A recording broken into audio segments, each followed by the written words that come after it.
My ex-wife, who looked down on me for dropping out of high school, told me one day, "My new husband is a Harvard grad and a department head not like you." So I responded, "Well, he's unemployed starting tomorrow." 15 years of marriage, 15 years of unwavering dedication to my work, and 15 years of proving to myself that I was capable of more than the world once believed. Yet, in all those years, I never imagined I'd find myself face to face with my past in the most unexpected way. Rachel and I arrived at the grand ballroom of the Arcadia Hotel, the venue for Young Tech Core's 50th anniversary celebration. I adjusted my tie, a subtle reassurance to myself, while Rachel gracefully stepped out of the car, her champagne-colored dress catching the golden glow of the entrance lights. She looked stunning as always, poised, confident, and completely unaware of the storm that was about to unfold. As we made our way inside, a sea of well-dressed professionals, investors, and employees filled the space. The room buzzed with the kind of energy that only a corporate milestone could generate. Handshakes, polite laughter, and the clinking of glasses echoed through the air. I was about to greet a senior board member when I heard a voice I hadn't thought about in years, yet one that was still imprinted in my memory. A voice that had once carried scorn and arrogance, treating me as if I were beneath her. "Oh, wow, this can't be real." I turned, and there she stood, Olivia. The last time I saw her, she had walked out of our apartment, leaving behind nothing but a sharp-edged goodbye and an air of superiority. Now she was as polished as ever.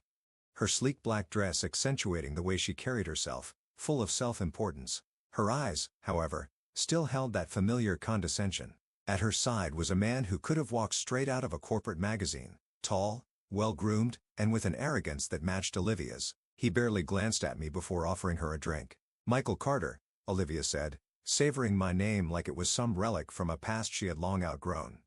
"I can't believe you're actually here." I kept my expression neutral. "It's been a long time, Olivia." Rachel, ever the pillar of grace, stood by my side, sensing the tension in the air. She didn't speak, but I could feel the way her fingers brushed against mine. A silent show of support. Olivia let out a small amused chuckle. "I figured you'd still be working in some factory or trade job, but I didn't expect you to be invited to something like this." Before I could respond, she flicked her wrist dismissively. "All right. Of course, maybe you're here as someone's +1 or working the event." It was as if the years hadn't passed at all, as if we were back in the cramped apartment where she told me she deserved better, that she needed someone with ambition, someone with status, and she had found him, the man standing beside her. "My husband, Nathan," she introduced him with an air of pride as if his existence alone validated her choices. "He's a Harvard graduate and the head of the corporate department at Young Tech Corporation. He's a big deal around here." Nathan, who up until that moment had remained half invested in the conversation, finally turned to look at me. He gave a small unimpressed nod, barely acknowledging my presence. Olivia smirked. "You know, Michael, it's funny. I used to worry about you after the divorce. I thought, what will he do without me? But now I see you're still managing." I knew exactly what she was doing. It wasn't enough for her to feel superior. She needed me to feel small. Rachel took a step closer, her presence grounding me. Olivia tilted her head, feigning curiosity. "So, what do you do these days?" I smiled faintly, letting her think she had control of the conversation. "Oh, a little bit of everything. I keep busy." She let out a dry laugh, still vague as ever. "Well, at least you're still working. Though I imagine not at Nathan's level. A Harvard graduate and a department head? That's what real success looks like." Nathan chuckled, finally giving me a full glance.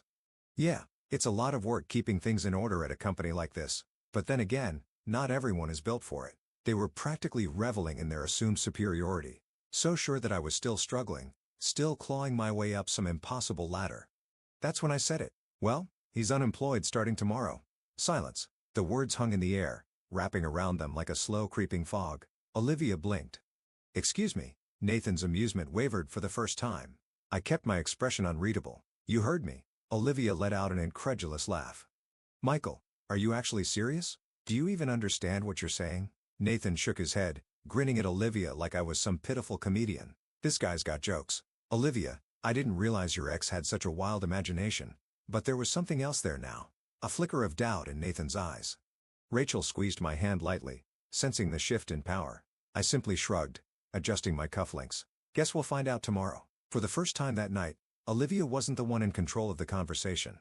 And judging by the way Nathan suddenly tensed, I knew I had already won. I wasn't always the man standing in that grand ballroom, holding my wife's hand while delivering a quiet but devastating blow to my ex-wife and her so-called perfect husband.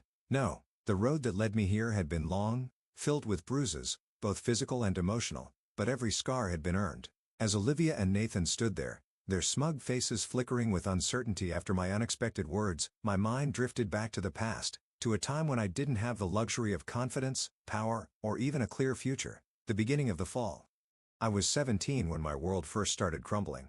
My father, once a hard-working man with dreams of giving his family a stable life, lost his job during a company-wide layoff. He tried to hide his despair, but the tension in our tiny apartment became suffocating. The bills stacked up, eviction notices slipped under the door like silent threats, and the fridge grew emptier by the day. Meanwhile, my mother, the rock of our family, fell ill. I remember the first time she collapsed in the kitchen, her body too weak to hold itself up. I was terrified, but we couldn't afford hospital visits, let alone proper treatment. That was when I made my first adult decision. I dropped out of high school. It wasn't a choice I wanted to make, but one that felt inevitable. Someone had to keep the lights on. Someone had to make sure my mother had at least one meal a day. My father had already sunk into despair, drowning his frustration in cheap beer, and I knew if I didn't step up, we wouldn't make it. Olivia, love or convenience? Back then, Olivia and I were together. We had started dating in our final year of school, and despite my struggles, I thought she was my safe place. She used to whisper promises of a future where we'd make it together, where none of this hardship would matter. But when I told her I was leaving school to work, she didn't react the way I expected. "You're really dropping out?" she asked, her nose wrinkling in distaste. I nodded, trying to ignore the feeling of shame creeping up my spine. "I have to, Olivia. My mom's sick and my dad." I exhaled sharply, shaking my head. "I can't just sit around. I need to help." She didn't say anything at first, just crossed her arms, looking away as if my words were too inconvenient for her to process. "You do know what this means, right?" I frowned. "What?" "It means you're going to be stuck in some dead-end job for the rest of your life." She scoffed, flipping her hair over her shoulder. "You really think you can build a future without a diploma? Without college?" Her words hurt more than I wanted to admit, but I told myself she was just frustrated that maybe she was scared for me too. I clung to that belief for a while, the long hard years. I worked any job I could find, loading docks, kitchen shifts, janitorial work, anything that put money in my pocket. It was brutal, but I refused to feel sorry for myself. During those years, Olivia and I drifted apart. I noticed the way she avoided inviting me to gatherings with her friends, how she never wanted me to meet her parents. I convinced myself it was because she was busy, that she still cared even when she started making little remarks about my worn-out shoes or how tired I always looked. Then one night, everything became clear. I had just finished a grueling 16-hour shift at a local factory when I decided to surprise Olivia. I hadn't seen her in a week, and I wanted to remind her that despite everything, I was still fighting for our future. I knocked on her door, and when it swung open, Nathan was standing there. I still remember the way he looked at me, like I was something he had stepped on by accident. Olivia was behind him wearing the hoodie I had given her, but her expression was cold. She didn't even hesitate. "Michael, we need to talk." I already knew what was coming, but I listened anyway. She told me she was moving on, that she needed someone who could match her ambition, someone who wasn't stuck in a dead-end life. Nathan stood there smirking as she delivered the final blow. "You and I were never going to work. I deserve more than this." I walked away that night. My hands clenched into fists, not out of anger, but out of sheer frustration. Frustration that I had given her my heart, my trust, and it had meant nothing. A promise to myself. That night, I made a silent vow. I would never let anyone look down on me again. I threw myself into work, but I also enrolled in night school determined to finish what I had started. Every sleepless night, every grueling hour at work, I reminded myself that I was more than my circumstances. I found mentors along the way, people who saw my potential, who believed in me when I barely believed in myself. One of them, Mr. Lawson, pushed me toward engineering, telling me I had a mind built for problem solving. And he was right. By the time I was 25, I had earned my degree in mechanical engineering. By 30, I had secured a leadership position at Young Tech Corporation. By 35, I was on the board. And at 42, I was standing in a ballroom looking at the woman who once told me I'd never be anything. Back to the present. Olivia and Nathan were still standing there, their laughter long gone. I could see the gears turning in Nathan's head, trying to piece together whether or not I was bluffing. Rachel, ever the composed one, simply smiled beside me, sensing that I had already won.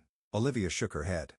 "You're lying." I smirked. "Am I?" Nathan forced a laugh. "I don't know what kind of game you're playing, but I assure you, my position here is solid." I let out a small chuckle, shaking my head. "We'll see." And with that, I turned and walked away. leaving them standing there with the first taste of the humiliation they had once so eagerly fed me. Tomorrow, the real reckoning would begin. I wasn't supposed to be here. Not according to the world, not according to Olivia, and certainly not according to the version of myself that once stood in front of a factory gate, unsure if I had a future at all. But here I was standing in an elegant ballroom wearing a custom-tailored suit, my wife's hand resting lightly in mine, and my former tormentors staring at me in disbelief. Olivia, my ex-wife, the woman who once dismissed me as a failure, and Nathan, the man she replaced me with who was about to lose everything. Yet none of this happened overnight. No. My journey had been long, painful, grueling, and at times nearly unbearable. And every step had made me the man I was today. When I first stepped into the factory, I wasn't thinking about success. I was thinking about survival. The air was thick with the scent of oil and metal, the rhythmic clanking of machines creating an almost hypnotic atmosphere. I was just another young worker in a sea of faces, all of us wearing the same grease-stained uniforms. I started at the bottom, assembling parts, cleaning machinery, doing the work no one else wanted to do. I never complained. Complaining wouldn't put food on the table. I worked hard, harder than anyone else because I had no other choice. The older men at the factory used to tell me, "Kid, don't kill yourself over this job. No one cares how hard you work," but I cared. Every bolt I tightened, every circuit I examined, every machine I repaired, I made sure to do it better than the last time because I wasn't just working. I was learning. I studied the way the machines functioned, asked the senior engineers questions whenever they'd let me, and spent my nights reading old technical manuals I found discarded in the break room. Slowly, I began to understand the inner workings of the factory, not just as a worker, but as a problem solver. And then one day, opportunity knocked. It was late, long after the usual shift had ended. Most of the workers had gone home, but I had stayed behind to help an old supervisor, Mr. Lawson, fix a failing machine. He was cursing under his breath, rubbing his temples as he stared at the malfunctioning equipment. "We're gonna need a specialist for this," he muttered, "and that's gonna cost money we don't have." I had been observing for hours, quietly taking notes in my head. I knew what was wrong. "Sir," I said cautiously, "I think I can fix it." He looked at me, skepticism clear in his tired eyes. You've been here what, 2 years? 3, I corrected, rolling up my sleeves. "Let me try." I had nothing to lose. He sighed but stepped aside. "Go ahead, kid. If you break it worse, it's your funeral." I worked fast, retracing the problem from the faulty wiring to a misaligned belt that no one had thought to check. 30 minutes later, the machine whirred to life. Lawson stared at it, then at me, then back at the machine. "Son of a, how the hell did you do that?" I shrugged. "Just been paying attention." From that night on, everything changed. Lawson took me under his wing. He taught me things beyond the factory floor: engineering principles, machine design, efficiency optimization. He made me see that I wasn't just meant to be another laborer. One day, after I had successfully diagnosed another factory issue before the specialists even arrived, he sat me down and said, "Michael, you ever think about going back to school?" I laughed. "I don't have the time or the money." "Well, that's a damn shame," he said, "because you're smarter than half the people running this place. And if you don't use that brain of yours, you're wasting your life." His words stayed with me. That night, I applied for night school. It wasn't easy. I worked my shifts, studied until dawn, and repeated the cycle. I barely slept, but I refused to quit. Years later, when I graduated with a degree in mechanical engineering, Lawson was there, standing at the back of the hall, grinning like a proud father. After getting my degree, doors started opening. I was promoted from the factory floor to an engineering supervisor, then to plant operations manager, then to senior director of engineering. I didn't just work, I innovated. I developed new efficiency models that saved the company millions. I spearheaded automation improvements that put young tech ahead of its competitors. And then the CEO, an old-school businessman named Mr. Langston, noticed me. "You're not just an engineer, Carter," he told me. "You think like a leader." He made me a board member at Young Tech despite the fact that some of the other executives scoffed at my working-class background. But Langston didn't care about pedigree. He cared about results. When he retired, he didn't choose one of the Ivy League suits to take over. He chose me. And now here I stood, the CEO of Young Tech Corp., the very company Olivia's husband thought he controlled. I looked at them. Olivia, still clinging to the illusion of superiority, and Nathan, slowly piecing together his impending doom. The irony was delicious. Olivia had left me because she thought I had no future. Nathan had taken my place, believing he was the better man, and yet, I was the one in power. I glanced at Rachel. She didn't say a word, but I could see the pride in her eyes. She had met me when I was still climbing, when I had nothing to prove but everything to gain. Unlike Olivia, she had believed in me, not because of a title, not because of wealth, but because of the man I was becoming. That more than anything made my success feel complete. And as Nathan's forced laughter faded into silence, I knew this was just the beginning. Tomorrow, the real humiliation would begin. After I delivered my cryptic statement, "Well, he's unemployed starting tomorrow," the air between us thickened. Olivia blinked, a flicker of uncertainty flashing in her eyes. "But Nathan." He laughed. Loud, arrogant, and dismissive. "You've got quite the imagination," Nathan said, swirling the whiskey in his glass. "Let me guess, Michael. You work security here? Or maybe you're part of the catering staff. No offense, but you don't exactly fit the corporate mold." He smirked, glancing at my suit as if it was borrowed. He had no idea. Olivia leaned into him as if to absorb his confidence and gave me a familiar, condescending look. The same one she used to give when she told me I wasn't going anywhere in life. "Michael always had this habit of dreaming big," Olivia said, her voice dripping with amusement. "Even when we were together, he used to talk about making something of himself. It was cute, really." Rachel, standing by my side, squeezed my hand lightly. It was a small gesture, but one that grounded me. I could feel her unspoken support, her silent message, "Don't let them get to you." I smiled, not out of amusement, but because I already knew how this was going to end. "That's right, Olivia," I said calmly. "I've always believed in aiming high, and I guess in some ways, I owe you thanks for pushing me to do better." She tilted her head. "Oh, if you hadn't left me, I might not have been as motivated to succeed." For the first time, she hesitated. That wasn't the response she had expected. Nathan chuckled again, shaking his head. "Man, this is priceless. Olivia told me all about you. How you barely scraped by after high school. How she had to carry you for years. Sounds exhausting." Olivia grinned, sipping her wine. I kept telling him to be ambitious, to take risks, but some people are just stuck." Rachel finally spoke, her voice even but firm. "And yet, here he is. While you're standing here, spending your night talking about him." Olivia stiffened just for a second, but I saw it. Nathan's smirk faltered too, but he quickly recovered. "Right?" Nathan said, his tone patronizing. "Listen, I don't mean to be rude, Michael. It's just look at where we are. This is a high-level corporate event. Executives, investors, innovators, the best of the best." He gestured toward the room where men in designer suits and women in elegant gowns mingled over cocktails and business deals. "People here have built their lives around education, connections, strategy," he continued. "It's not about hard work anymore. It's about who you know, about being smarter than the competition. And let's be honest," Nathan looked me up and down, "you don't really belong here." A lesser man might have flinched. A younger me might have clenched his fists and walked away. But I had spent years in boardrooms where men like Nathan tried to outmaneuver me with their pedigrees and perfect resumes. I had learned how to stay calm in the face of arrogance. So I just smiled. "That's an interesting perspective," I said. "Tell me, Nathan, what exactly do you do at Young Tech?" His chest puffed up. "I'm the head of corporate strategy. I oversee high-level acquisitions, partnerships, and financial growth models for the company." I nodded slowly. "So you spend your time making business deals, moving numbers around on a screen, talking to the right people?" Nathan smirked. "Exactly. And that's why I'm successful. Connections make the world go round, Michael. Not just working hard like some factory grunt." There it was. He had no idea. Not a single clue. "You know," I said, taking a sip of my own drink, "I find it funny how people love to talk about who they know, but they never stop to ask who really makes things happen." Nathan frowned slightly, but Olivia rolled her eyes. "Here we go," she muttered. "See, I've always admired the people who build things," I continued. "Not just the ones who talk about numbers and networking. I mean the engineers, the designers, the developers, the ones who actually create the products that companies like Young Tech thrive on." Nathan let out a short laugh. "Oh, please, those guys are replaceable. There are thousands of engineers out there. But the ones who close the big deals, the ones who control the money, those are the real decision makers." I tilted my head. "Are they?" Nathan's confidence wavered for the first time. Rachel smiled, catching on to what I was doing. "Let me ask you something, Nathan," I said, my voice still perfectly composed. "What would happen if Young Tech lost its best engineers? Its top developers?